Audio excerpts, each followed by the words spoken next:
જેમ મિત્રો તમે પાર્ટ 1 માં જોયું એમ જ આપણે આવી ગયા હતા જરીક ચોટીલા ચામુંડમાના દર્શન કરવા અને અતિ હાતમ ઈ તો તમને બધાને ખબર જ હતી.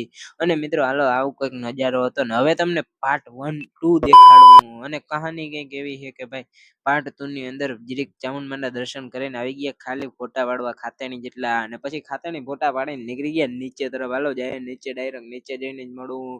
અને પછી મિત્રો નીચે હાલતા હાલતા જતા હતા ને મસ્ત મસ્ત નજારો જોતા જોતા મિત્રો જરીક વિચાર આવી જાય કે તો ફોટા પાડી નાખીએ ખાતેની જેટલા પછી મિત્રો નીચે આવીને ખાતેની જેટલા ફોટા પાડીને આવી ગયા ડાયરેક્ટ ખરીદી કરવા અને હાલો કરી લઈ ખરીદીને પછી જીરીક આપણે મિત્રો આગળ એક જગ્યાએ જવાનું છે.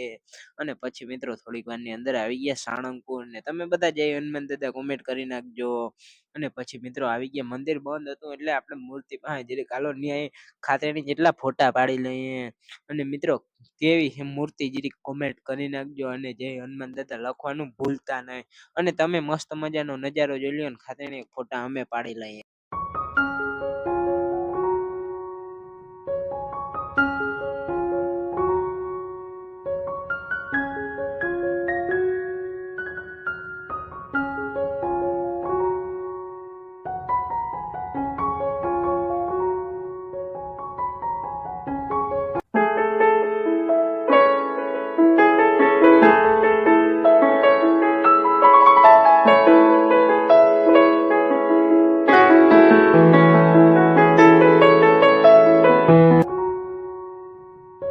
અને મિત્રો આ લોકેશન ક્યાંનું છે જરીક કોમેન્ટ કરી નાખજો. અને હવે મિત્રો મંદિર ખુલી ગયું ને કરી લીધા દર્શન. આજનો મિની બ્લોગ પૂરો કરીએ. ચેનલ નવો તો લાઈક શેર સબસ્ક્રાઇબ